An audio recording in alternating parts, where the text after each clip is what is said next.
GM, and welcome to the Boonified Experience podcast. I am your host, Kyle, but really, most people just call me Boona.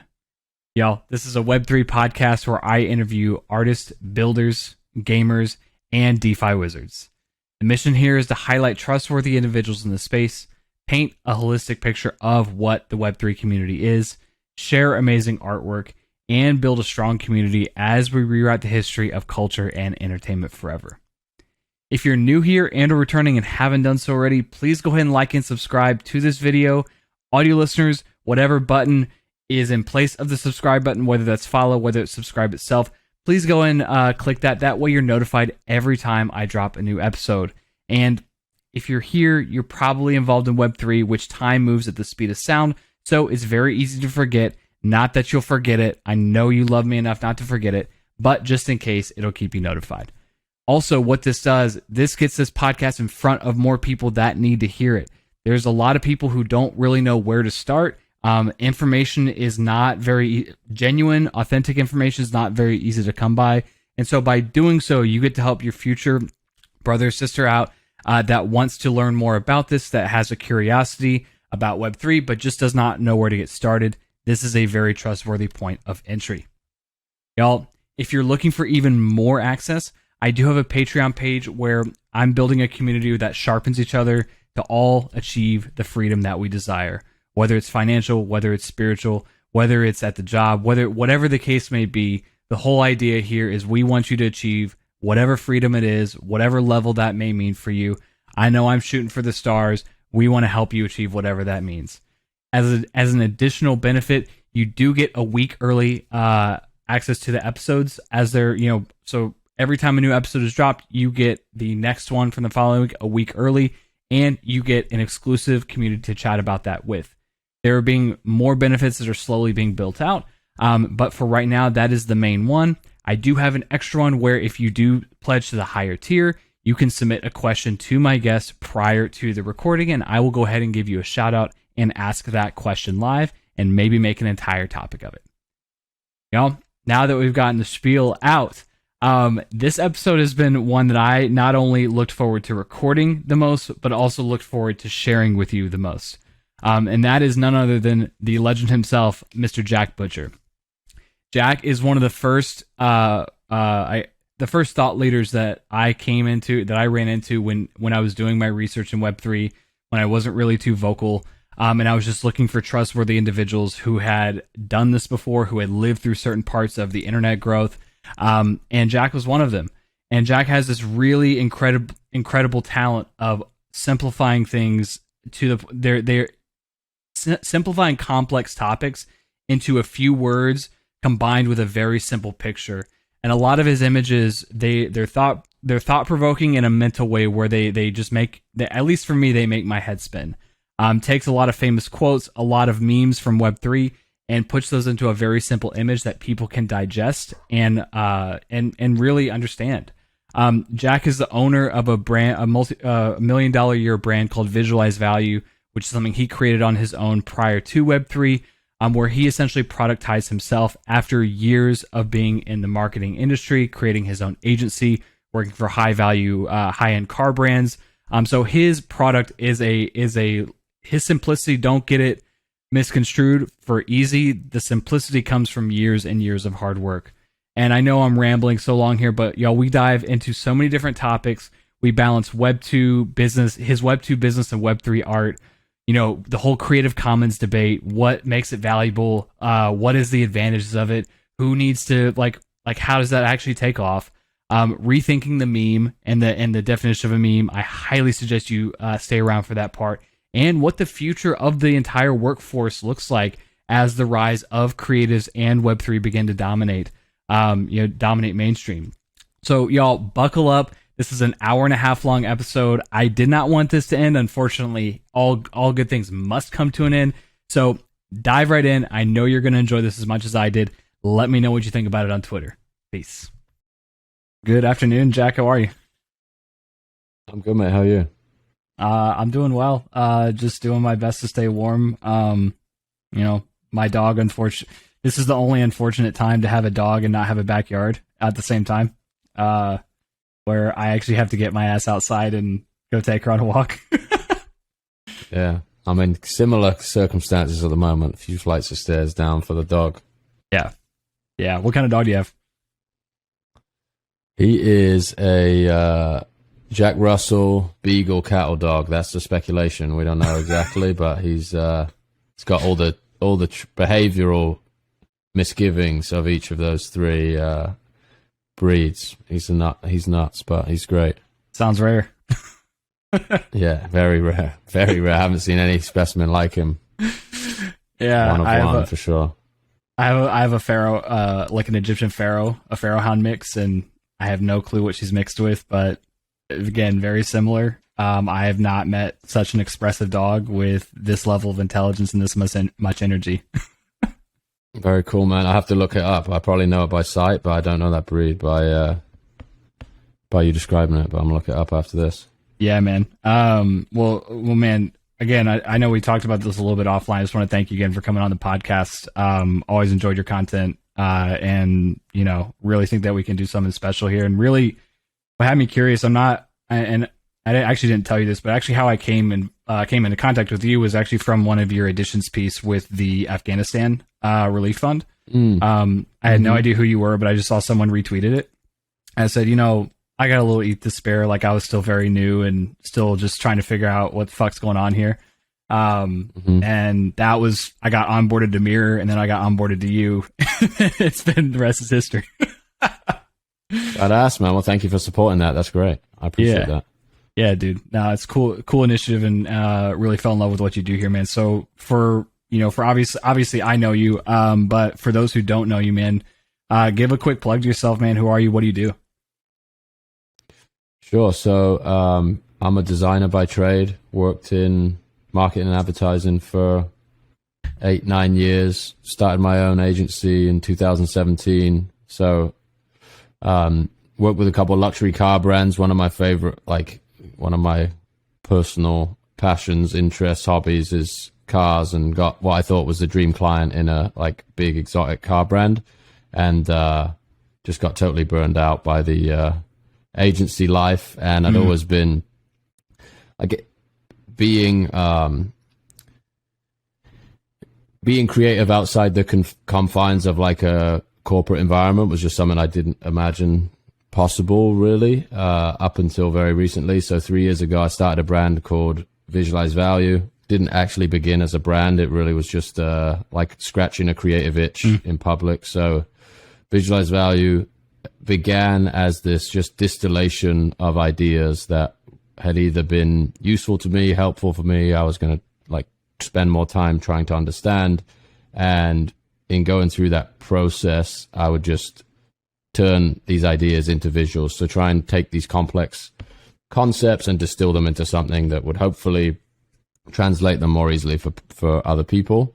Did that for probably a year or so and just built that up as a couple of social profiles. So Instagram, Twitter, and use that to kind of continue working with people one-on-one as a designer and get some consulting jobs, things like that. And then it started to get to the scale where I could think about making products. So I built a little design school and then started playing around with some merchandise, and then NFTs kind of, there's a few people in the community I'd built that just started nagging at me like, hey, you need to look at this stuff like NFTs and what you're doing. There's so much overlap. You have digital community, you make art. This is this new, a new paradigm that you should start looking into. And that was honestly end of 2020, maybe. So I was an idiot for not paying attention to it when it was initially brought to my attention, because I could have been buying CryptoPunks at $25 a pop or something. Yeah, shit, right? Or minting them for free completely. But I was like, okay, it's interesting. I think I looked at OpenSea at the time, or Rarible, and I was like, wow, this is kind of, I don't quite get this. I'm not sure where to begin. Another month or two goes by, same people hit me up again. They're like, okay, you need to pay attention. This is the beginning of 2021. And then, my focus has been on exploring that space and making more art and just building relationships with people that have been in that community for a long time. And building the technology, and it's just kind of overtaken my world, essentially. Just all of my free time and work time, and the two blend into one at this point. That's kind of where I'm at now.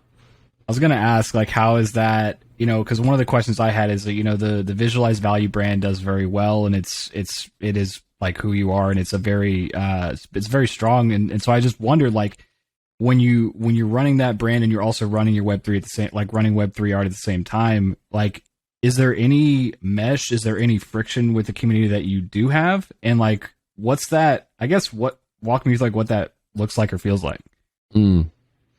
So there is, I think, some tension, more on a per platform basis. So Instagram and Twitter, both, they near enough mirror the same content. So the brand like broadcasts these ideas on multiple platforms, but I have much more of a personal presence on Twitter.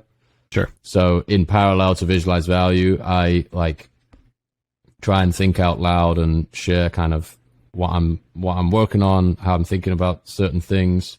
And I think that's made for a because Web3, NFTs, crypto has been more of the exploration I've been doing on the personal side, the community on Twitter, and I think just natively, like, that's where a huge amount, if not all, of the NFT community interacts with one another.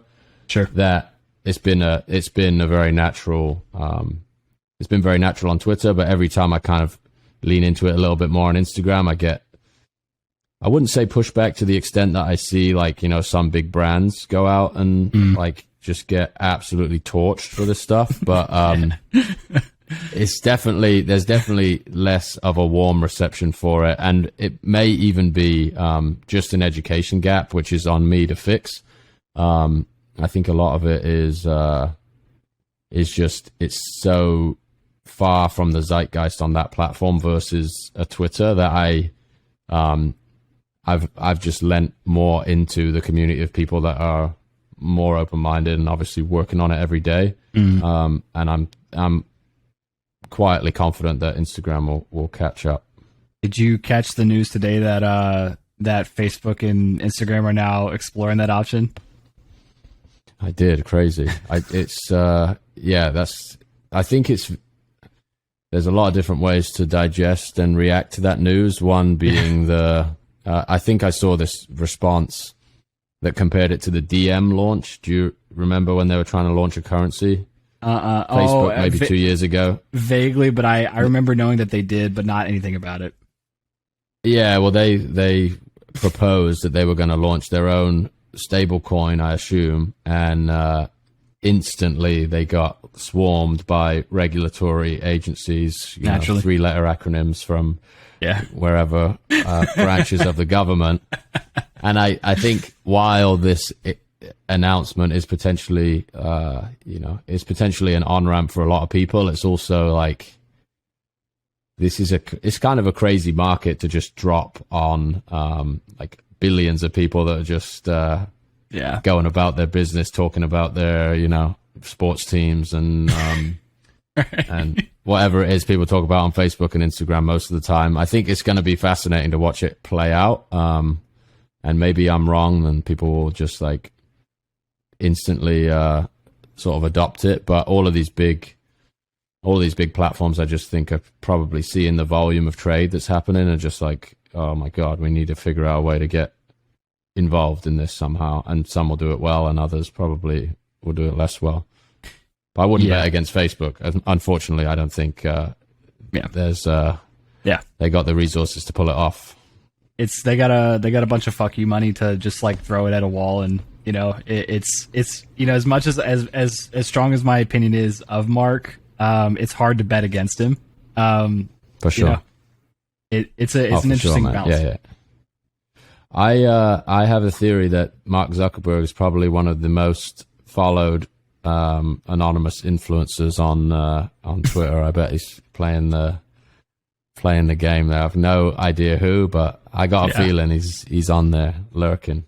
Well, with his Meta announcement, he it was you almost kind of at least I drew that conclusion from the language that he was using and the terminology he was using. I said I don't think this was reported to him. I think this was something that I don't think he fully gets it, but I think he gets it. Yeah, he's down the rabbit hole for sure. Yeah. Talking about brands entering in, and I think it's been very fun to watch when it comes to brands' approaches to coming in. I've seen some that have made me very I'm like, okay, cool. That's an interesting way to come in, and that doesn't make me feel threatened. That doesn't threaten the environment that we have here. And then I've seen some where it's just like, holy shit, dude, have some patience, participate, figure out the culture, before you just come in and say GM. Because as simple as those two letters are together, there's a lot of power behind that. There's a lot of emotion and a lot of culture behind that. So I want to get your take. What's been like your least favorite entrant of the space, and what's been your most favorite? I think depending on what you're classifying as an entrance, I will go with the Walmart metaverse, whatever that thing was this week. Obviously a massive miss, just in terms of a product that you can imagine anybody ever using. I wouldn't imagine that takes off, honestly. It's perfectly fine to buy your groceries on a 2D web page, and I think their margins would agree with that as well. None of that stuff is necessary. And then I think a lot of the more natural fits are fashion, anything that has much more of a emotional. People have an emotional attachment to Walmart. They're just very different emotions, right? It's survival and security and let's go and get what we need to stay alive. It's not I must have this, Italian handmade version of this thing that I'm going to wear. So I think there's been a few good examples. Obviously at scale, Adidas doing the collaboration with existing projects is more elegant than just busting in, kicking the door down. Yep. And I think majority of them come in through collaborations. There's a project called Crypto Jankies by a company called Super Plastic, who have been making toys for probably 10 years and, street culture, and have had a bunch of people collecting their stuff already. And I think just as a general rule, brands and artists and communities that had support behind some artistic or creative thing before this came about, just feels like a more natural, in the same way I was describing people tapping me on the shoulder and being like, hey, you should get involved in this world. I think the brands that know that they're already kind of playing in an adjacent world can come in without feeling like they're just performing a cash grab, change your profile picture 2 days before, right? And then throw the link up and then disappear forever. Right. And I think that's a case of having creative people as the leadership of these businesses as well. You have to really have quite an expansive imagination to plan beyond the first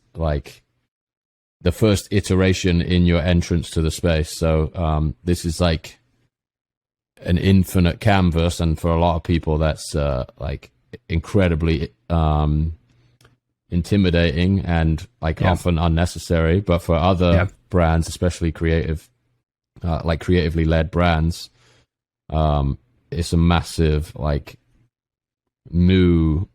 a completely new environment for them to build relationships with the people that love their stuff. I 100%, and that was, I didn't say it as elegantly as you did in the beginning. It was a lot of when I got it, and I remember feeling a certain type of way, and I remember feeling how massive this was, and I remember feeling, I guess, what you were mentioning, the infinity landscape. But I couldn't quite understand how to put that into words in the beginning. It was kind of just me just vomiting out a bunch of passion with a bunch of shit that didn't make sense to someone who wasn't just as passionate about it. Because I come from the gaming world, I'm a huge gamer. Halo fan through and through. It was my childhood, is what I grew up on. Nice. You know, and that was actually when my podcast was on before I switched over to Web3. I found that I couldn't stop talking about this shit, so I just started DMing Web3 creators versus esports creators. You know, but I one of the challenges that I see is something that like there's been some times where I've succeeded in some areas where I just completely failed when it comes to onboarding people. Like, I think my take is at the individual level, it's so much easier when you have a personal connection with that. But you had mentioned earlier, you're like, you know, on the Instagram gap of knowledge where it was like, you know, that's my job to educate people. Like, I find this very challenging problem when it comes to onboarding people on a large scale. Cause like, I feel like this is such, we're in it when the meme is we're early. Oh, sorry, there's my dog. The meme is we're early. And so there's a certain type of person that can really understand what's going on here. But we're getting to that threshold where people are starting to get curious, but they have nowhere to go. So I'm just curious of like your take of like, I guess some like theories or like you know, just some things that you've thought about ideas to apply that, you know, and who's really responsible for that. You know, as you describe like the different platforms, this is not something that I've put into words before, but the idea that the type of person that one is on Twitter, but two is following Visualize Value on Twitter specifically is, I think, you know, in pursuit of knowledge, like you kind of opted in to a certain like psychographic, I guess. And, you know, that's somewhat true on Instagram, but it's maybe more lifestyle focused. So I think like the first piece of the question is like, by consuming a certain type of content from a certain type, like from a certain set of people, like it makes total sense to me why Twitter has been the place where, you know, people who are interested in technology or writing about technology or gaming or like anything that's adjacent to this world, it's really remarkable how huge of a percentage of these people have completely shifted their focus. And what's interesting is, I think it's almost like a blank slate to the infinite canvas point. It's I see more people use Web3 as kind of shorthand for, or it encompasses a lot of different things versus like in a paradigm maybe 6-12 months ago, people were trying to be really, really specific about the one thing they did in this, you know, we call it the creator economy or something else. And I think this whole, like this open market has made people a lot more open-minded. And obviously there's a component of being able to capture some of the upside of this thing as it grows without digging your heels in very specifically on one team or one product or so that's kind of like I think the optimistic way to look at this, the speculation side of it too, is like people know in their gut or there's some instinctual thing where it's like, this is a huge thing. I want to be involved in it. I don't know exactly how or why or what my involvement is going to be just yet, but I want to be near it. And then I think the larger conversation of like who is responsible for shaping it, it's like this battle between, and I think the lines are blurred, like the battle between open, like in inverted commas for nobody watching the video, like there's the open metaverse versus the Meta Inc. metaverse. And I think the difference is really,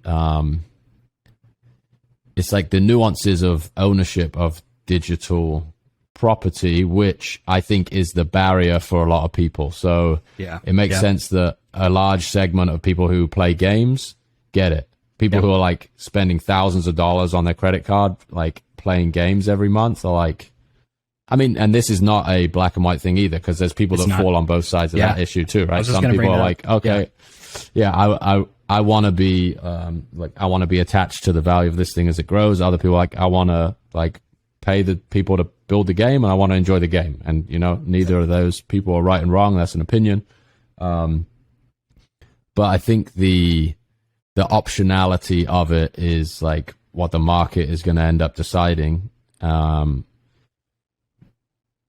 we're not at anywhere near like consumer adoption scale at this point. And we know that like even the tools we have now are kind of crumbling under the pressure of a couple 100,000 people using them. And like Facebook is, a completely different beast infrastructure wise. Like, if they're going to build something, it's going to be able to serve 1 billion people simultaneously from day one, which is a very different environment. And frictionless, I think. Yeah. And they've already they've got distribution. Everybody's already on board. They're all signed up, et cetera, et cetera. So I am definitely an idealist and an optimist, but I see it as there's going to be like this niche carve out of people participating in the like open version of this thing, if that makes sense. Yeah. It's like the open source development community versus, people who are working for, the top technology firms. Like there are pros, cons, trade-offs to both of those. Sure. I think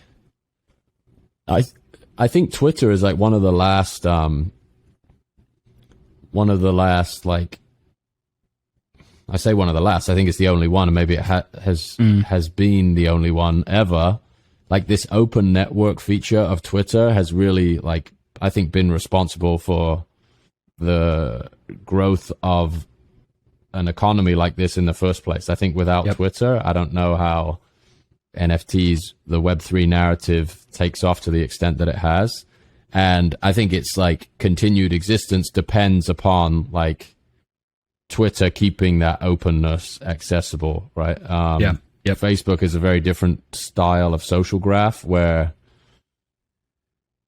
you're connected largely. Like if I logged into my Facebook account now, I'm going to see updates from like kids I went to school with, like kids who I worked with when I was in my early 20s, people who I don't necessarily share interests with. And I know they did a lot of work on that, building groups and things of that nature. But I think for most people, Facebook is like it's really like a extended personal network thing versus Twitter that is this just like complete cross-pollination of networks, ideas.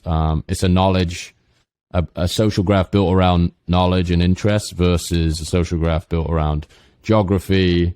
Yeah. Where you grew up and where you happen to like go to work after school, things of that nature. I think some people probably use Facebook differently than that, but the vast majority, that's how it works.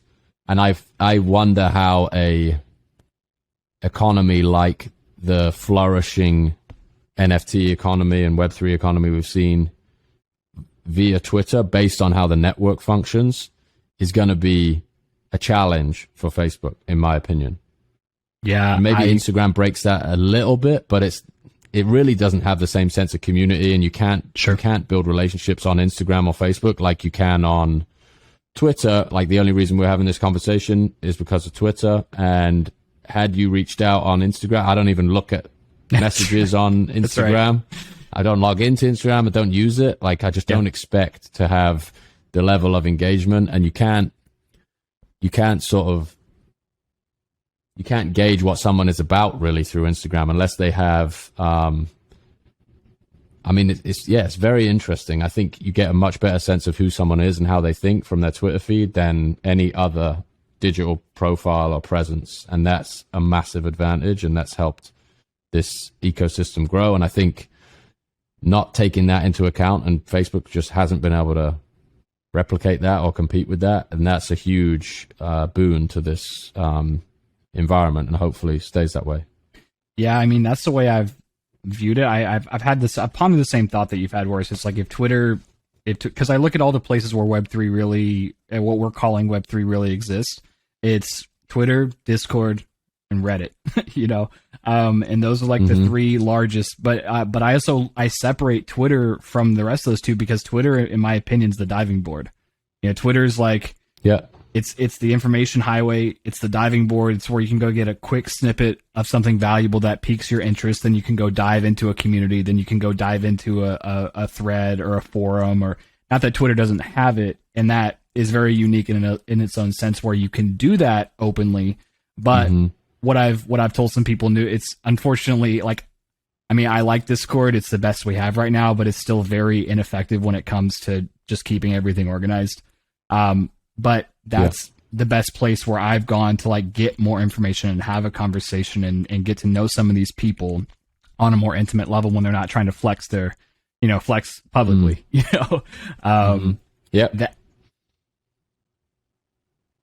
Yeah.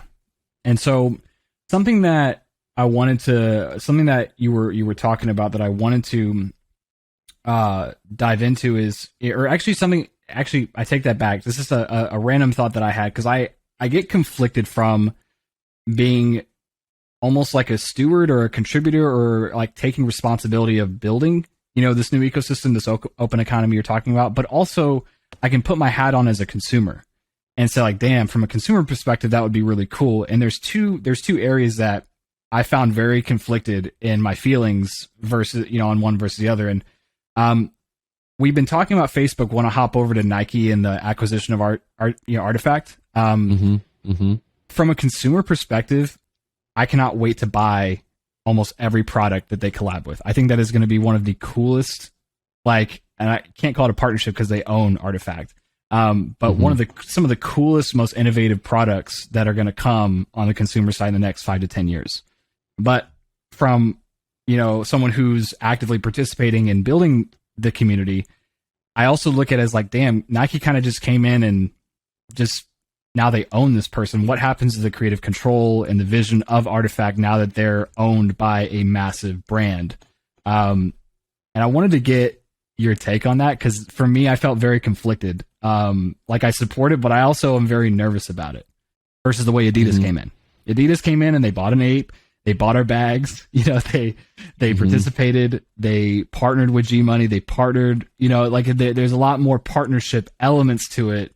And I don't know what's right or wrong. And I think we'll see that play out in the next couple of years. But I just wanted to get understand how you felt about either one of those, because those are the two that sparked my interest.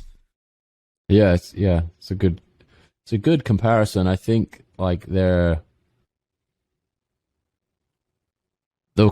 think the interesting thing that gives, in a way, Nike is definitely supporting the ecosystem, because there's a handful of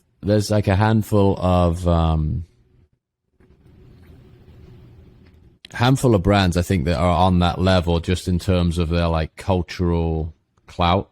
The top fashion brands in the world, obviously you would count Nike among them, and Adidas as well. I think Nike's profile is probably 5x an Adidas, 10x maybe. So it makes sense that they'll make a bigger move than we're not going to come in and do a collaborative project. We're going to come in and define the space. Yep. And I think to your point,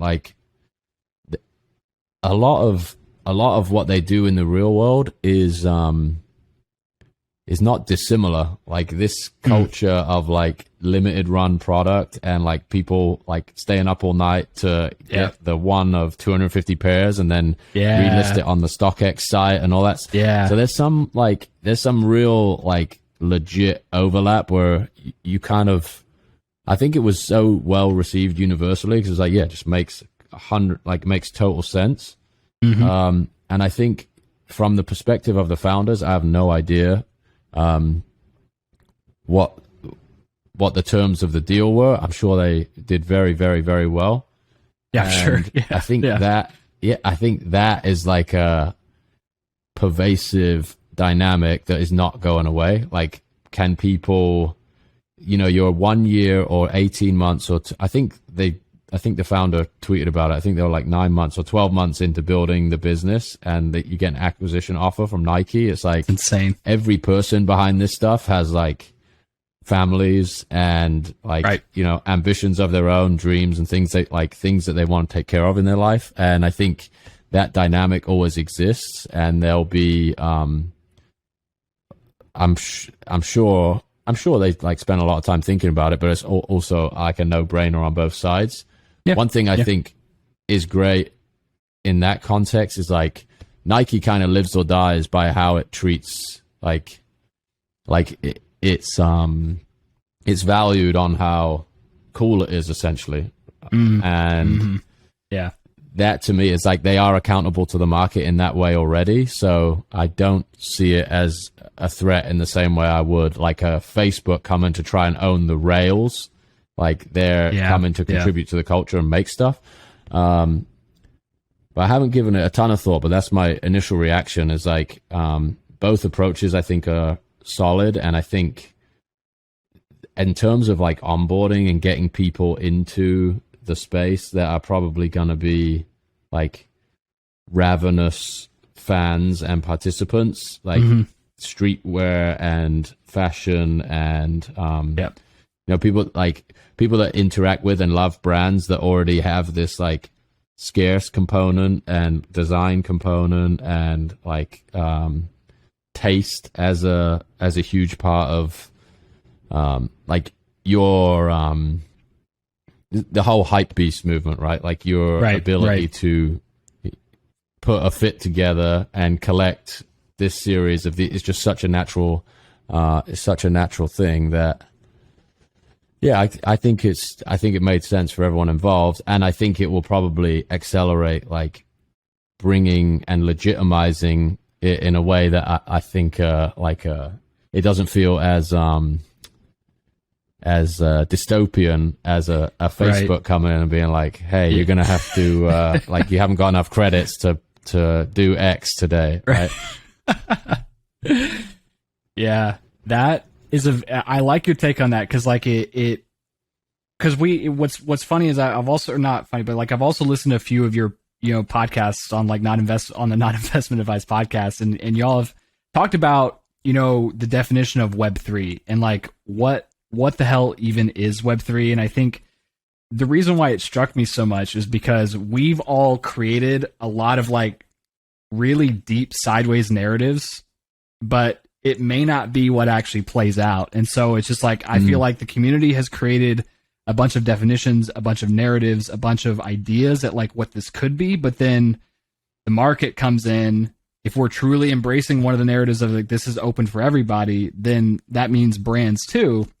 And Nike comes in and does this. And it kind of like, for me, it shook that narrative that we were building. It's like, okay, well, maybe that's not true. Maybe that's not how this is, it was very disruptive. Yeah, I think that's fair. And I think it's like the history doesn't repeat itself, but it rhymes, right? It's like if a company that essentially was born out of like some subculture, like Nike originally is maybe like I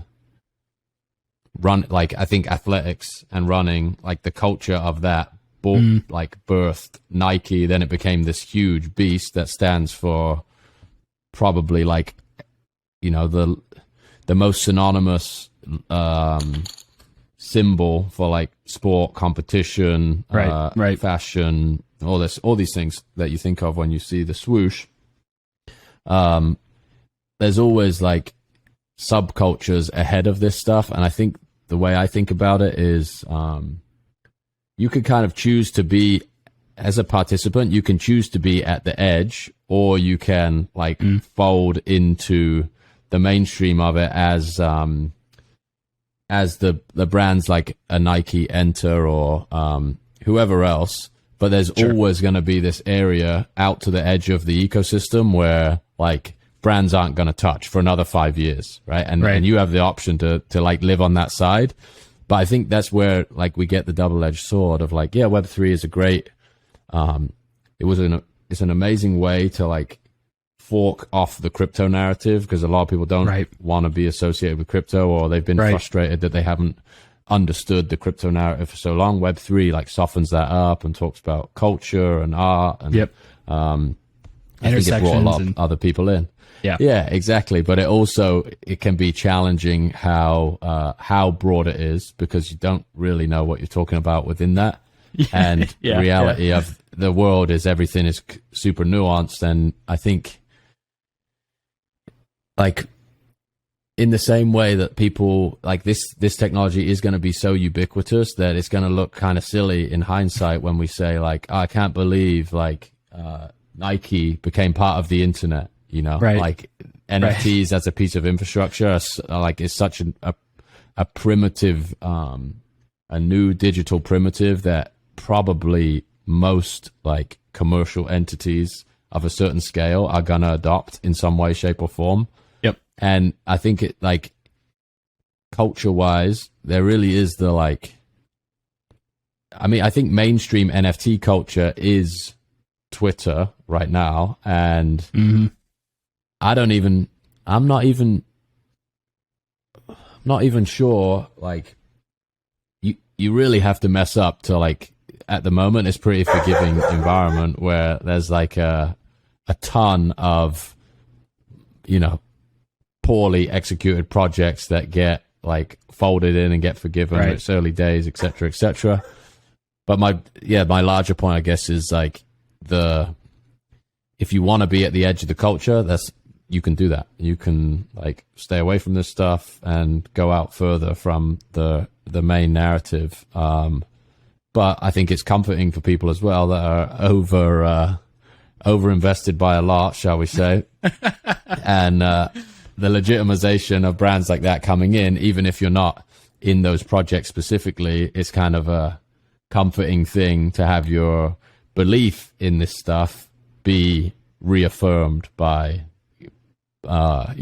companies that have to labor over these decisions and have a lot of a lot of skin in the game. And so there's two sides to every story, I guess, is the long-winded answer to it.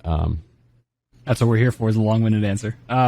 Yes. Because you brought up an interesting point about, like, I think I've always been a fan of the edge. I've never been very public about being on the edge, but secret, like, it's almost like one of those things where as I grow as a human, as an individual, and start learning what I like more and who I am, the edge has always been something that has very much excited me. Like, even when, the iPhone first came out, I was probably 13, 14 years old. And I remember, I make a very strong analogy here, but it's almost like, people remember exactly what they did on 9/11. It was like, that was me when the iPhone came out. Like, I remember exactly how I felt. Wow. I remember exactly how, like, the when Steve Jobs pulled that shit out of his pocket and the pauses and how revolutionary that really was. I just remember seeing how big that was. And very similarly, I think it was on your podcast where you mentioned, like, I knew that this was something that was going to change the world, but yet we didn't understand the applications. One of my favorite references that y'all talked about was the Mac being advertised, and like the most revolutionary technology was that you were going to store your recipe books in there. And that made me chuckle. Right. That made me chuckle because that was how I felt with the iPhone. And I'm like, I don't even know what the applications of this are going to be, but there's nothing like this that's even remotely close to what Apple just came out with.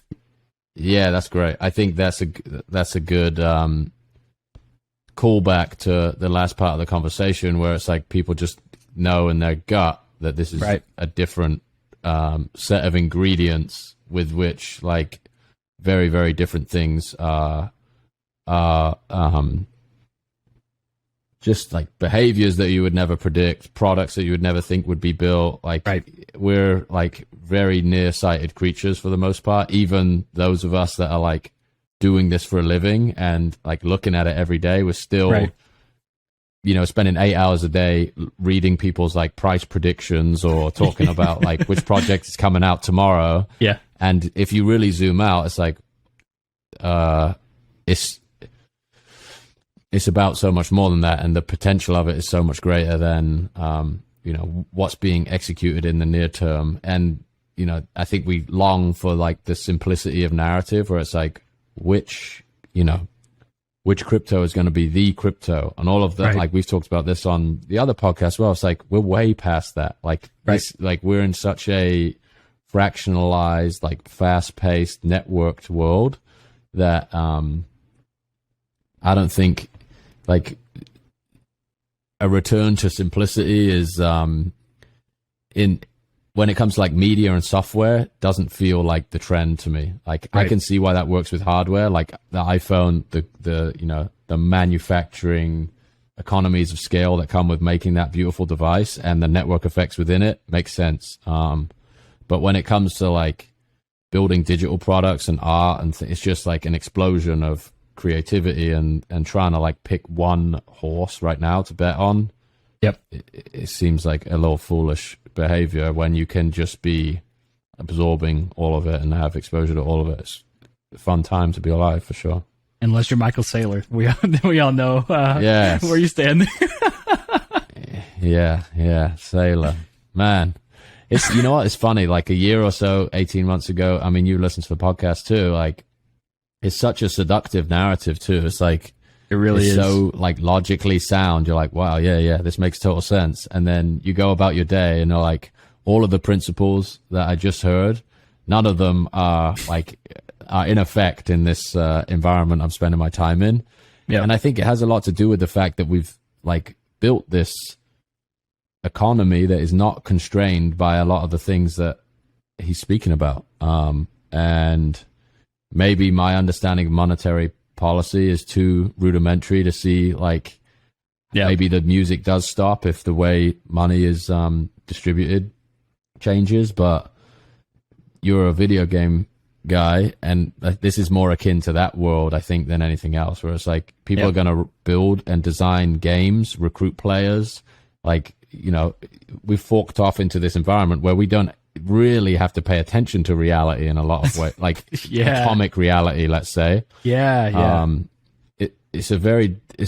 that's a hard thing to get your head around, especially if, you know, depending on your exposure to technology and like, it's just a really fascinating thing where you think about what are the things that led you to the place you are now. And more often than not, I could like look at someone's background and be like, that person's going to take a little bit longer to understand this than that person through no fault of their own, just based on like the neurons that have been lit up in their brain over the past 10 years. Like some of this is just way too far of a jump for some people to get. And then like there are exceptions to the rule as well. I have one good analogy of I had lunch with a real estate guy maybe 6 months ago now, and I was trying to explain the difference between Bitcoin and Ethereum to him, and he just got it instantly because of his way he thinks about real estate. Like, okay, this is scarce,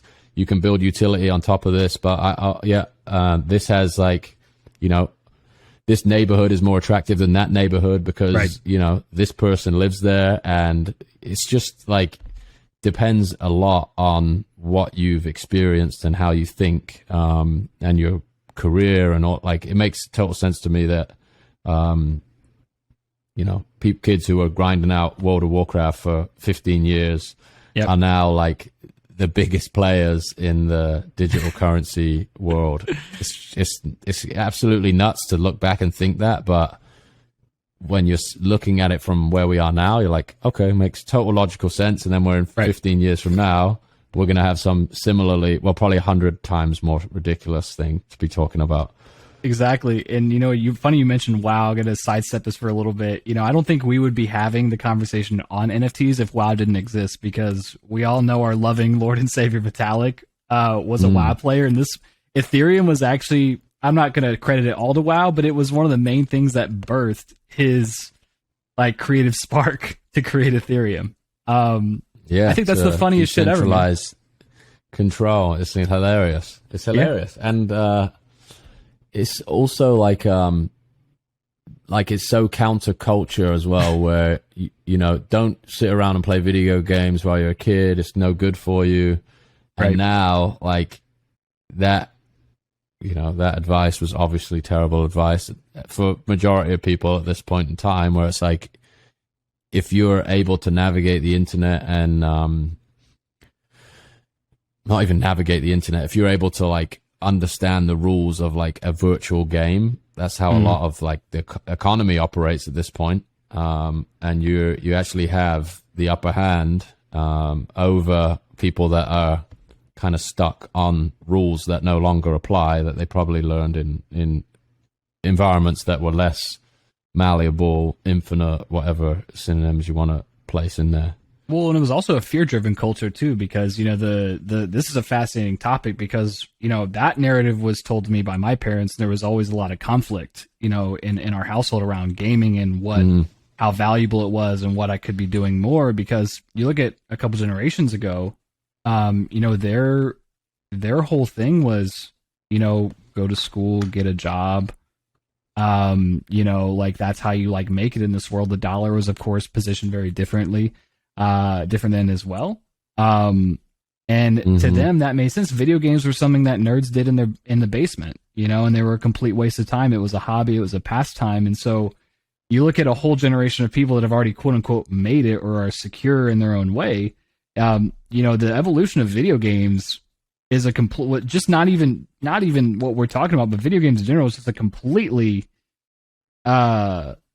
new concept that, like, man, it feels like a waste of time. We never did that. Go get a job, go get a career, go to college, go do this. Not like, man, explore your creativity, explore your passion, explore this. It was a narrative that always caused so much conflict with me and my family. And I'm the only child, so I was the only one to have that conflict, man. It sucked.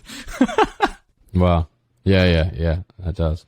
I think it's like a fundamental, and even as a kid, you can't see the internet coming down the pike either. So there's some logic to it as well. It's like, yeah, you know what's the likelihood I'm going to get one of 100 jobs at Ubisoft or whatever versus now, like, you know, what's the likelihood I could like become part of a community that is building game X or has exposure to the growth of game X, or even like streaming, playing games on YouTube, is not something that anybody 10 years ago would have thought people were pulling down 6-7 figures doing. And that's like, I don't know what the statistics are, but I think that's an enormous part of YouTube's content, right? It's just people playing, streaming, watching, tipping. It's an economy unto itself. And I think that idea of the internet, attention, ownership, all of these things converge, and we're at like a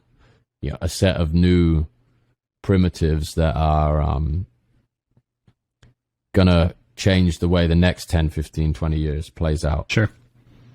I 100% agree. And speaking of, you know, ownership and some narratives, I know you're big on the CCO, you know, the Creative Commons license. You know, you're a Larva Lads fan, you're a Nouns fan, you know, and you know, I bought actually quite a few of your products from the CCO partnership. I guess I don't know if you call it a partnership, but just the CCO permissionless, baby. Yeah, man. So I guess like I wanted to touch on that, man, because like that's a huge part of, from what I see from you on Twitter, outside of like the words as memes. You know, like the CCO narrative is something you really enjoy. And I don't know, man, I'm just fascinated. I'm just like curious to like understand what you're, because like here, I'll throw some context around it. Is that like you know, I've interviewed Kath Samard on here, who was the first photographer to put one of her most stolen pieces of work as an NFT, including Creative Commons license that G Money bought. And that was that broke the internet. You know, that was such a wild, it sparked so much conversation. She got love, she got hate, it was very disruptive. Because like what the fuck does Creative Commons actually mean in Web3 and NFTs? And so I know that like I said, I have my Noun beanie, I have the Noun hat, I have, you know, I love the Nouns, and for me, it's a great way to have access to Nouns without having 165 Ethereum to pay for a Noun. You know, so I guess, how does the CCO, like, what do you see as like a good path for CCO versus like, maybe you shouldn't do that. Maybe you should just stick to exclusive ownership. Maybe you know what I mean? Yeah. Great question. So I think we're still at a point in time where like it's more beneficial in the short term for some projects than others. And honestly, in most cases, like, you're going to give up some momentum in the short term because I say momentum, like you're going to share momentum with a lot of people in the short term. In the case of Nouns, like they could have sold their own merch, right? So by me forking some of Nouns IP into this, you know, a couple lines of hats and there's like some market demand for that. People buy them, and those are probably hats that then people aren't going to buy from nouns. But the longer term play is 400 people from my network are wearing those things around, getting the nod from the person in the coffee shop, and like, oh, what's that thing? I've seen it before. And what you're doing is you're like seeding network effect in a lot of different places. You're playing the long game, essentially. I think what it really has to do with is how memeable the thing is. And nouns are a great example. Like those nouns glasses, they're up there with like Nike swoosh level recognizability and compression of a message. Like you see those, you see one, like, just that like really, really simple vector graphic of the glasses, and you think of the whole project. You think of CCO. I personally think of 4156, Gremplin, like the art team that worked on that project. Like it packs so much in, versus a photograph, which, you have to be, the applications for that are a little different, and it's harder for it to spread. I think glasses are another great example, because you've seen derivative projects that take the glasses and put them on another profile picture collection, for example. So there's something about like these things that can be attached to identity that have this inherent network effect. I've thought about CCO in the context of visualized value. I don't think it makes as much sense. I think it could work. There's definitely merit to, hey, people, education institutions, maybe some people want to make t-shirts out of these things, but they're a little bit more nuanced. It's not like it's not like that single symbol that packs so much meaning in. And I think the value really dissipates from visualized value in the short term, because the control of the brand is really like, I think how refined the message is so tied to the value of the brand. Like if you open source things that can dilute brand value, then you're really playing a little bit of a tricky game. I think nouns is honestly, because this is the one example I always reference, it's kind of, there's some bias there too, because there could be other, It's a really fascinating question, because there's so many things that are tied together. Like, is it successful because it's CCO, or is CCO successful in the context of that project because it's so like visually recognizable, and like the applications for those symbols are, like I said, any profile picture on Twitter can take nouns glasses and throw them on. Budweiser, I don't know if you saw that yesterday. I was just going to bring that up. Yep. Great example of how they're extending the meme, and there's just something really powerful about it. And I think people that have seen crypto grow over the last 10 years or so, and I think the people involved in that project are like crypto OGs, and that has a really I think that has an effect on how they think about property, digital ownership, things, and the value can still accrue to the to the original. Like if you have attribution, the NFT that was minted on X date, transferred to X person's wallet, this is where the argument of that I can download the image just falls apart. Is like, by downloading the image, you're increasing the network effect of this thing. That's right. And you're increasing the value of being attached to it. And I think because until you have skin in the game and until you've participated in the market, it's impossible to understand that thing has value, right? It just doesn't make any sense, but it has value because it's connected to this address and this social contract between these 300 people that collectively have hundreds of millions of dollars invested in the project. Makes it valuable in the same way that like a lot of human narratives and agreements and groups and things that we've come up with collectively over the past however many thousand years are valuable to some people and completely worthless to others. And like I try to make this point fairly often. This is not a game for, like, it is a video game. It's like the very, very top of the Maslow hierarchy pyramid of needs, right? We're not trying to, like, this is not something that, it's like if you're, if you love playing poker, or if you love playing video games, or if you, like, you happen to be able to, your personal interests and your profession overlap. Yeah. This is different from, what am I trying to say on that last piece? I think there's like, value is so subjective, and we're so off into this like economic experiment between people who are, incredibly well off for the most part. And you're trying to apply like, survival logic to it. It's just like, it just doesn't make any sense to look at it through that lens. It's like a tiny social experiment essentially. But CCO is just is pretty fascinating. The other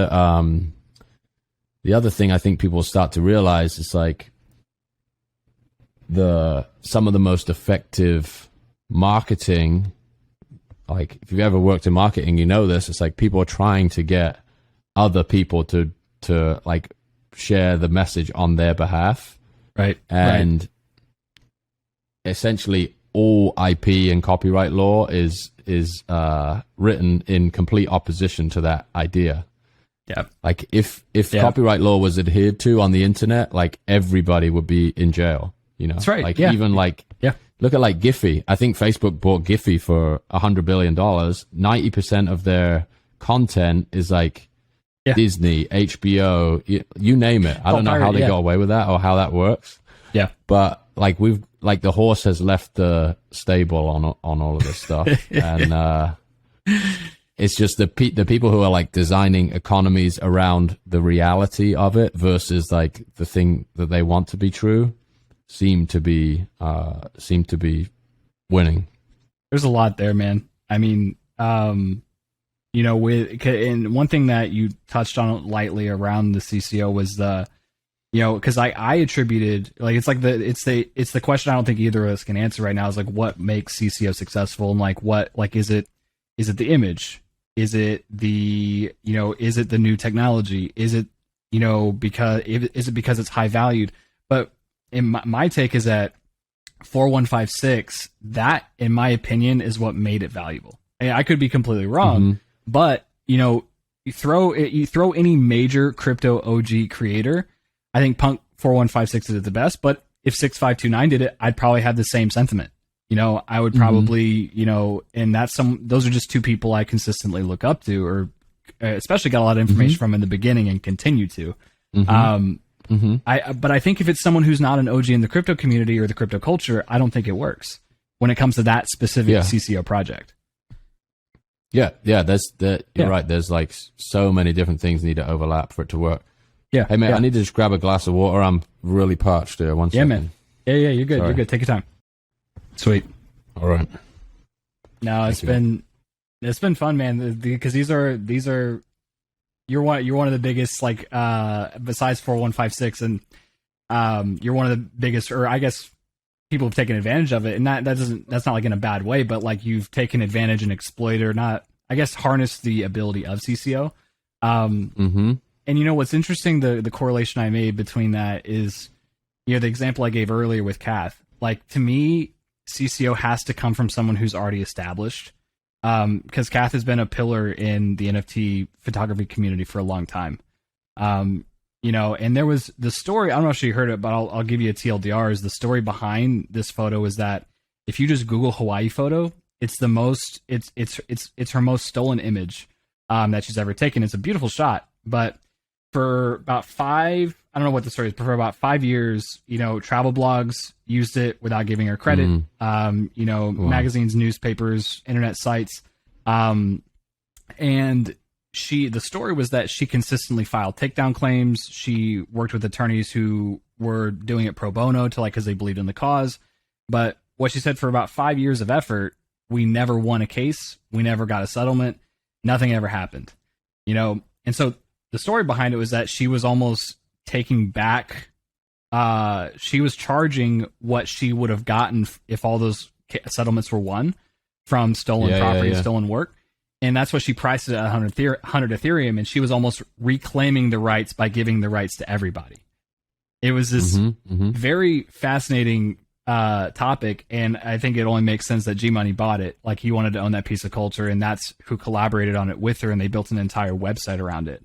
But now that image, she can watch it be used on these travel blogs that don't give her credit, that just call her photographer versus Kath, you know, and but she actually made all of her bread by doing that. And there's history on the blockchain that gets to prove that, you know, this thing, I don't know, it was a very and that's where her and Punk 6529 actually got a strong relationship, was that he was actually supporting and driving a lot of the narrative and like providing some context from his lens, because I don't know what land he lives in, but his threads are something that consistently make my head spin and something I always go back to on a regular basis. You know, so it's fascinating to see that. Yeah,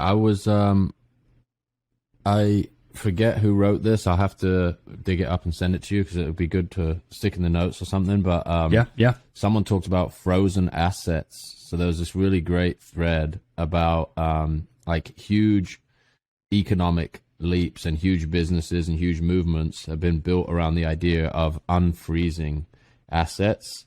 So a good example is a spare room in somebody's house being like Airbnb's huge unlock, right? Or the ability to, you know, lease property that you don't live in all of the time. Yep. And I think images on the internet is a very specific example. I think it extends obviously beyond that to other types of creative output and even non-creative output. But NFTs in the context of like viral internet images, there has been no vehicle to capture that value. And not only like, it's a convergence again of like this culture and people evangelizing it and building up the story around this idea that people deserve to get paid for creating things that people value. And I think we collectively have kind of been desensitized to that, and we honestly don't act in accordance with that either. Like, we share stuff that isn't ours all the time. Like, I react to stuff with images that I didn't make.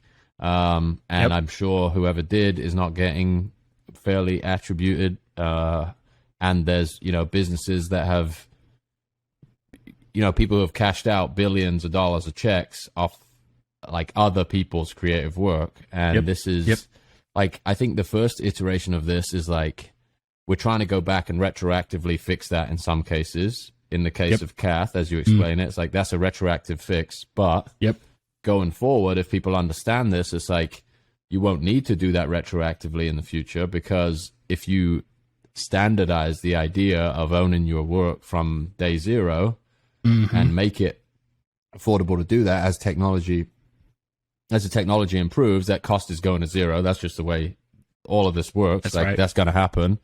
And then you don't even like, it just changes your relationship with stuff in the same way that you wouldn't steal someone's bike on the side of the road. Right. Because like, that's somebody's bike. Yeah. The internet is just a different, we have these shared behaviors, and we've come to like agree on stuff that I think a lot of us don't actually agree with. If we really examine it, it's like, this person spent time, that's their output of their work. And I think this is where, you know, it has to be done really carefully, because people have such a like emotional reaction to this stuff. But I think owning the product of your labor is not a really controversial topic, and it shouldn't be something that you fight against, because the alternative to that is a lot more grim. Like, you're renting everything from Meta Inc., or, you know, paying to access everything. But I think the thing that does put people off it is like having such a direct comparison economically is a really, really tough thing, in the same way that, you know, the the metrics of the content people produce, they like marry that up with their self-worth. If you add like economic measurement into that, it's really, really hard for people to deal with. So I'm not saying there aren't things that need to be addressed, and you can opt in or out of this situation. But I think, people like 6529 are doing the work of trying to like have the conversation about what we collectively agree on, right? If 80% of our economic activity happens on the internet, but we don't own any of it, who owns it? Right. And who benefits from it? And where does value flow in that situation? And it may just be uncomfortable because we're so, we've kind of been indoctrinated into a different way of thinking about it, a different way of interacting with it. And this is a different world. We'll see.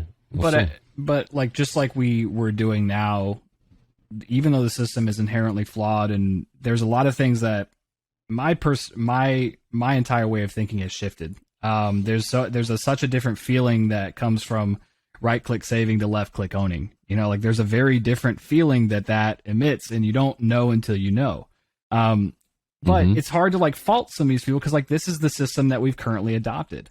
Like in Web 2, like the Web 2 is or what we're calling Web 2. We've all agreed upon this, even though, but as I'm going to tie this back to my own personal growth, we all don't know what we don't know until something is a catalyst to make us think different. There's behaviors that if I went back and repeated behaviors that I did 7 years ago, that would completely be disruptive to my soul and to my psyche and who I am today. But I didn't know any better back then. I didn't know what the hell I was doing until I was presented with enough experience or an opportunity that motivated me to change my thinking. And usually that comes by way of emotion, anger, pain.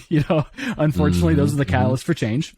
Because it incentivizes us to think differently because we don't like being uncomfortable.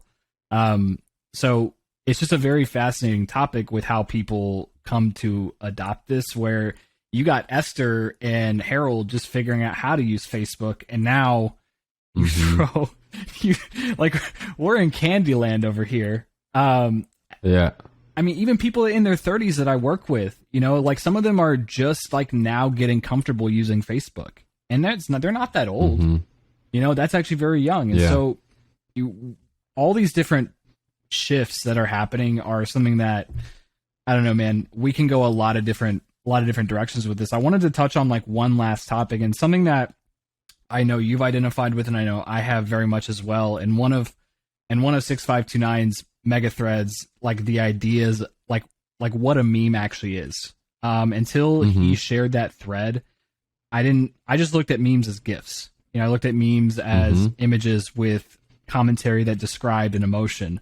But what this was, when he broke down like the football analogy, is like football is just a meme. It's just, as you were mentioning earlier, a social contract that we all agree we're going to go watch some people throw a very weirdly shaped ball into an end zone.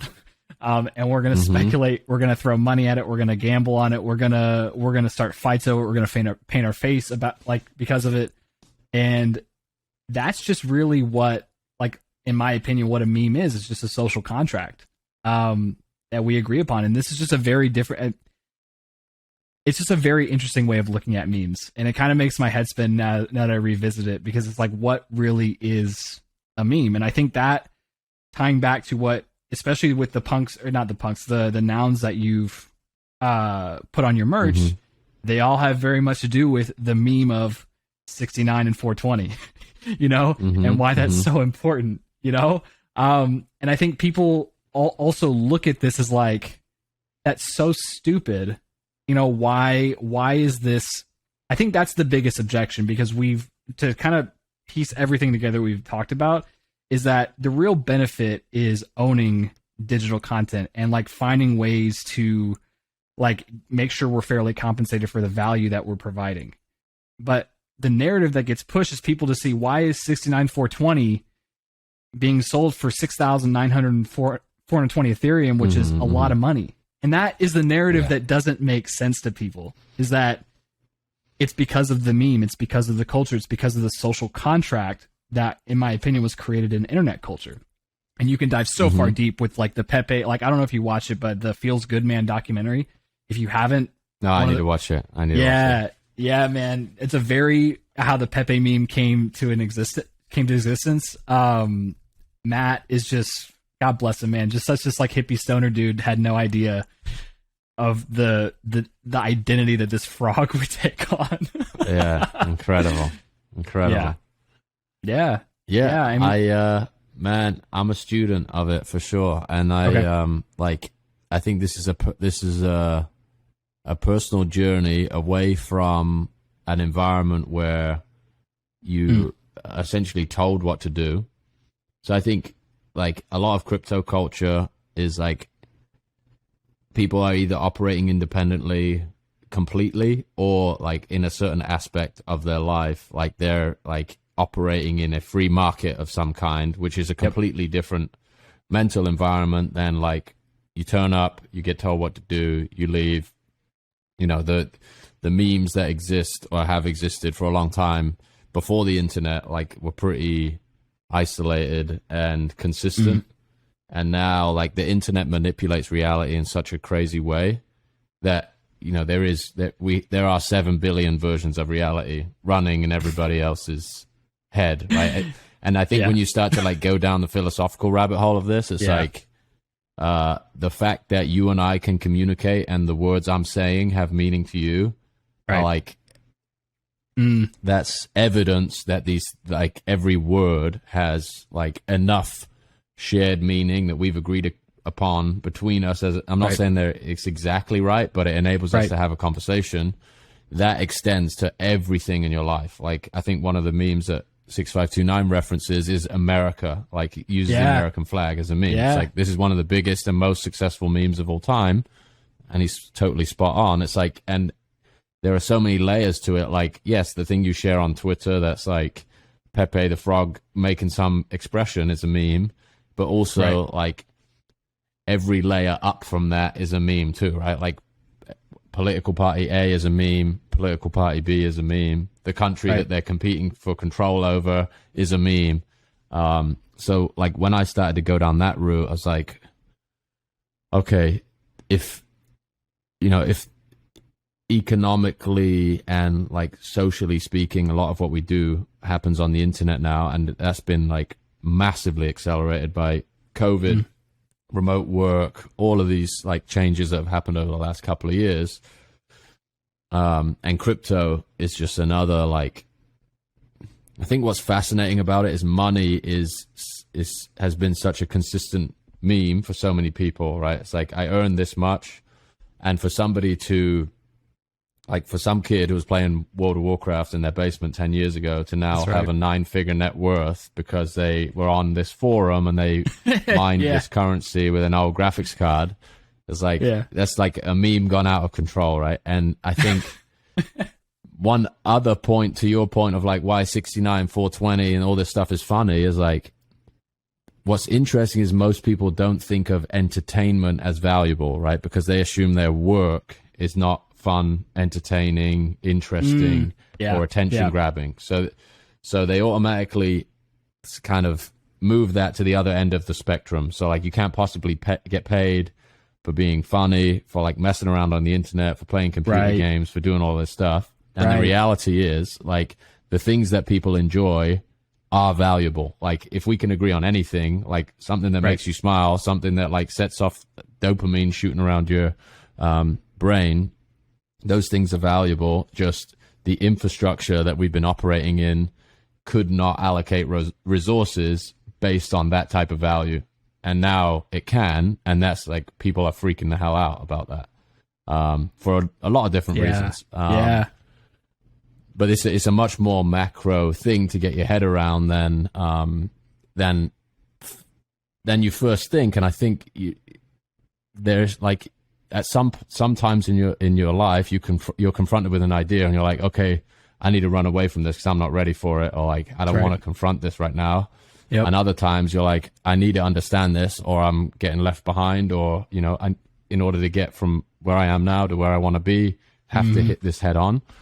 Or, quite simply, it's just like the people you're around or the ideas you follow like end up leading you down that path. But I think there's mega resistance to it because it seems silly, and like silliness is actually like incredibly valued and valuable, and like this is like a breakout allocation of resources and attention in that direction, and it freaks people out.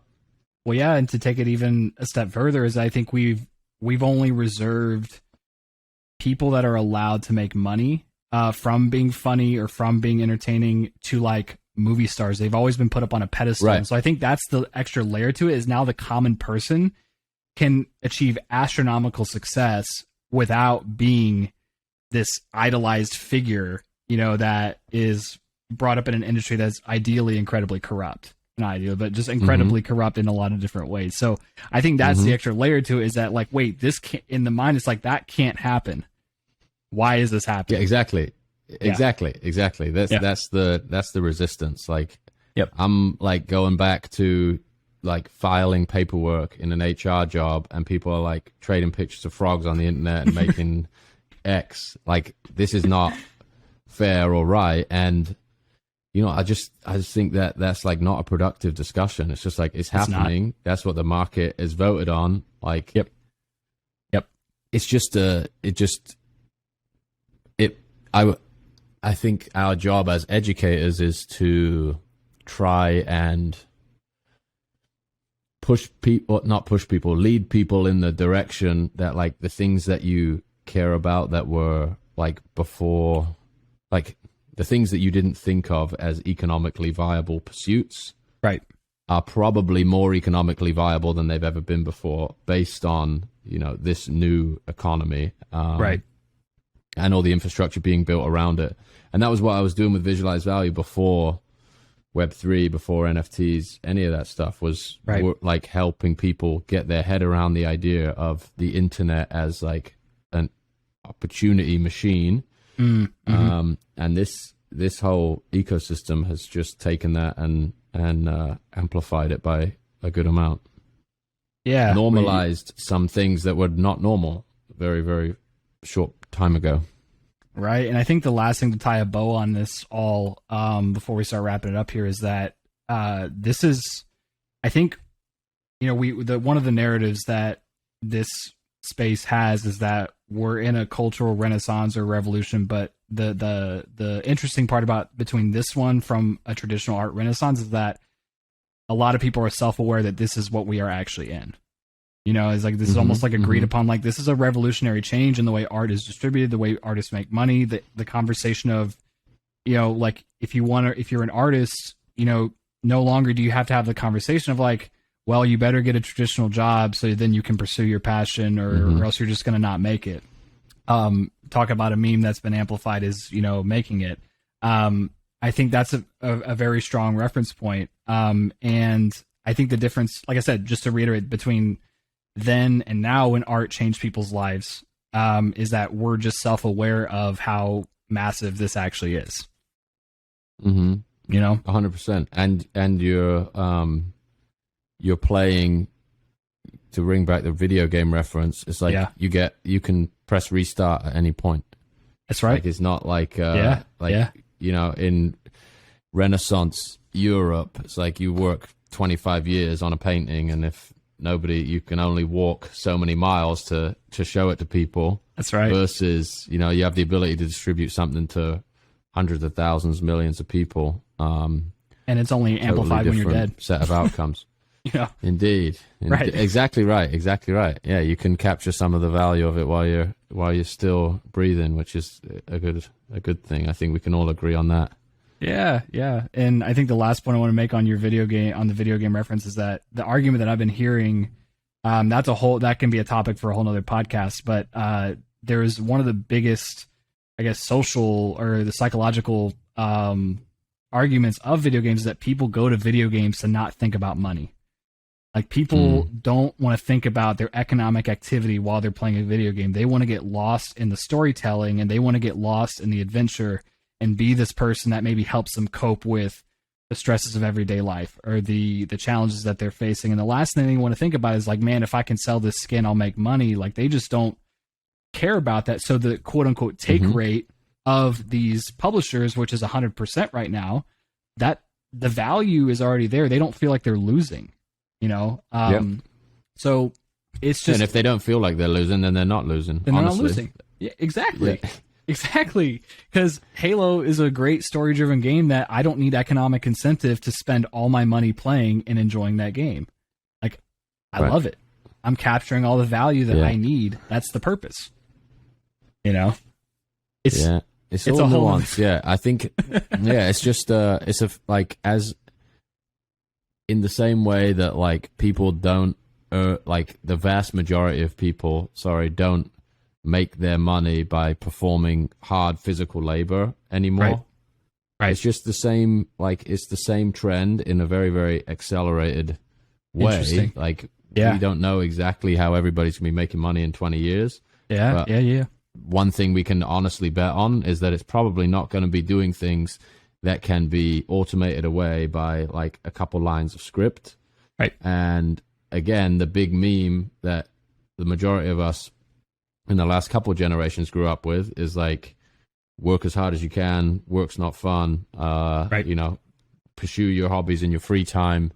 And that narrative is changing. I think younger kids now are growing up with, you know, understanding the economy of the internet. They're native to it. Like, they're the people they follow, or the, you know, their people they're learning from are, like, internet native, have internet native enterprises, whether that's games or personalities or brands. So I just think the future of work is more creative in all things, right? Like, brands are going to continue to exist. Like, going and working and designing, like, stuff for Artifact in the digital, like, Nike store is a badass job. Like, I think, that's kind of that's one, I think, shift in narrative that would be super helpful, is, like, there's a real opportunity for more people to pursue more creative and interesting types of work as a result of, you know, moving to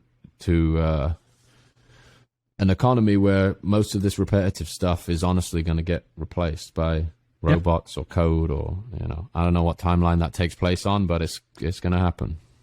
Yeah, I was actually because what's fascinating is I didn't graduate college, but I did participate in college. And the last class I took seriously was it was a meme of a class. It was that class where it was like, you know, learn how to study better and learn how to take notes and learn how to, you know, it's just like college etiquette kind of classes, which is, you know, you had to take it. There was a guy that taught the class, and he showed up in a Hawaiian shirt and khaki pants every day, completely didn't take it seriously, the actual lecture. You know, he taught what he had to taught to, like, make sure they checked the box.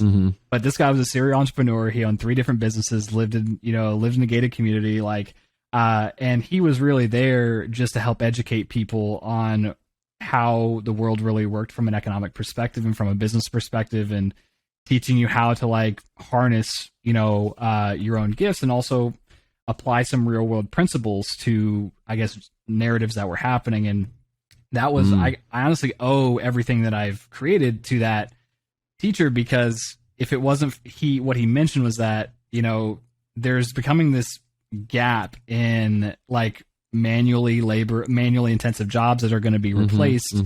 And technology is where it's at. And if you have a love for technology, there's going to be this gap that unfortunately will grow. And the people who are on the right side of being curious and passionate and love technology are going to reap. And then there's going to be this area that just barely struggles to get by. And that was honestly the catalyst that even got me curious to wanting to pursue whatever it is that came to my mind. And so it really is, man. And I don't think I ever attended another college class after that. I think I maybe attended one more, but that was really it, just because I had the pressure from my parents to continue to go to school. And I just didn't agree with it, you know? And, so it's just a very fascinating, time that we're living in. 'Cause that's the question I've had that some of you just brought up, was like, you know, if everyone is now going to be unleashing their creative potential, there are still kind of like jobs that no one wants to do that still need to be done. What does that look like? Are they paid less? Are they automated completely? If everyone's a creative, that's kind of a paradigm shift that I don't even know if I'm ready for, to be honest, yet. And if that happens, I don't know if I know what to do with it, because I just don't see the structures in place. Yeah, I agree with you. I think in the short term, like we're seeing it basically like play out now, where right.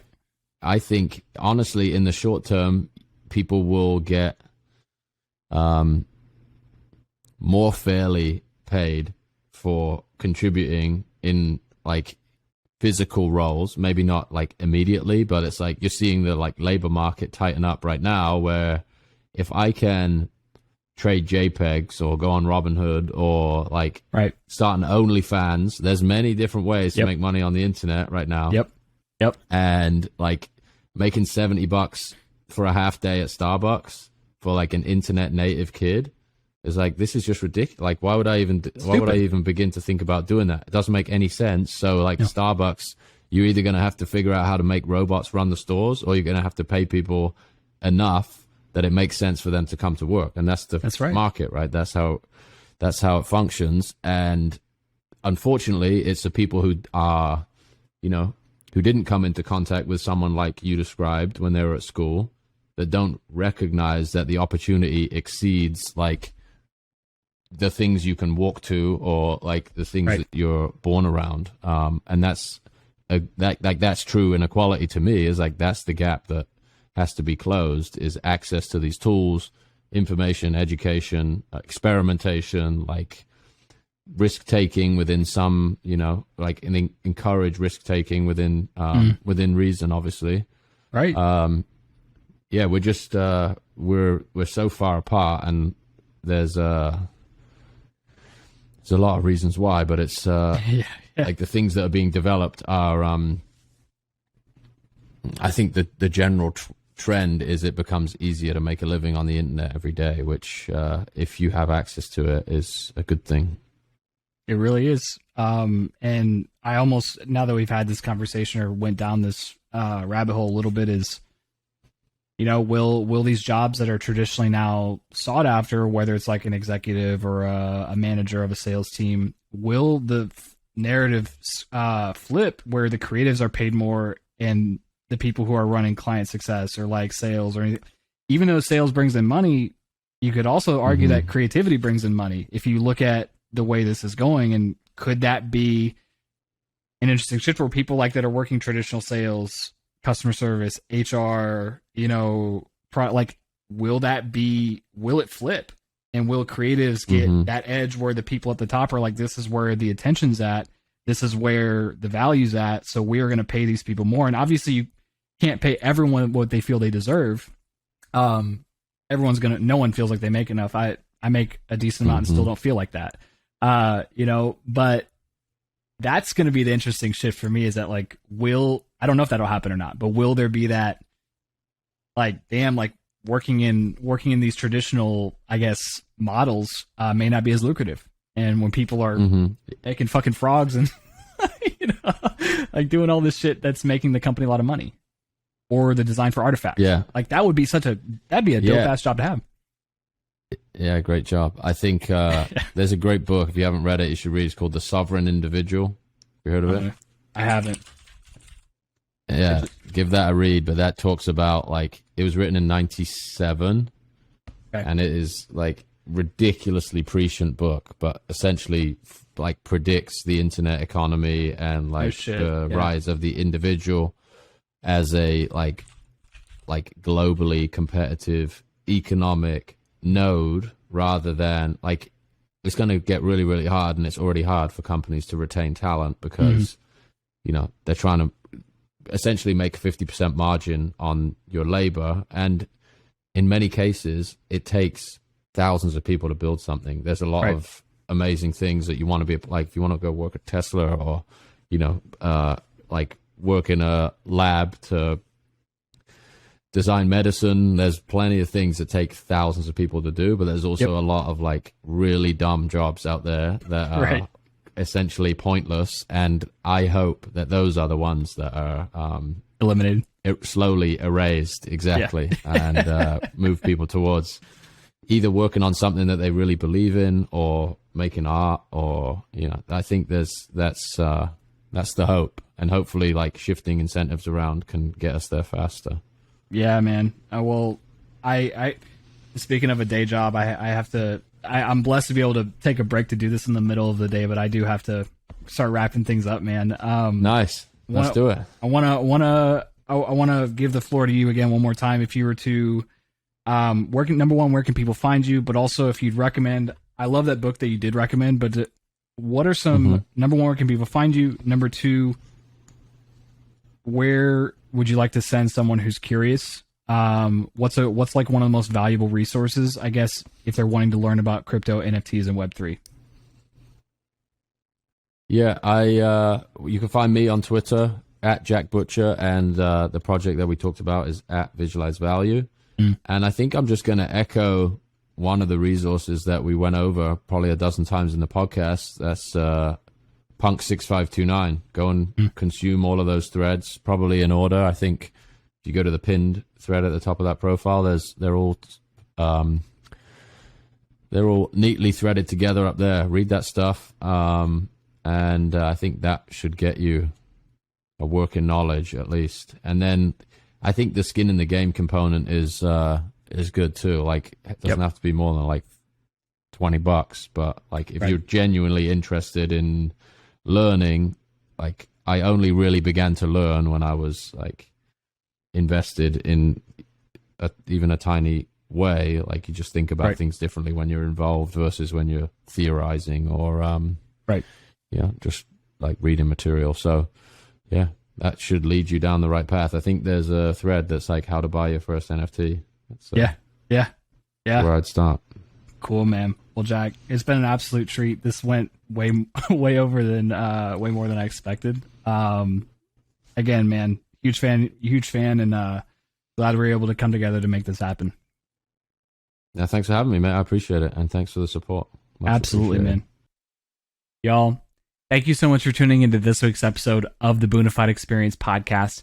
It means the absolute world that you've made it to this point. I'm so glad that you got as much value as I did out of this podcast. I hope you got more, and I hope that was an amazing episode for you to pocket and to reference back to whenever you feel like it. Y'all, I'm gonna shout this one more time in the outro here. Please go ahead and like and subscribe to this video. Again, it keeps you notified of every episode that drops. And what it also does is it helps provide, it's the first step to providing an authentic on-ramp to Web3 for people who just don't understand. I interview every type of person on here, every artist from every background. And if I haven't gotten to them, better believe I will. And to me, storytelling and understanding the journey is the best way for people to not feel threatened when they're learning about something new. So the first step you can take to do that is by liking and or subscribing to this video to boost this podcast and get it in front of more people. Nose itch, I swear.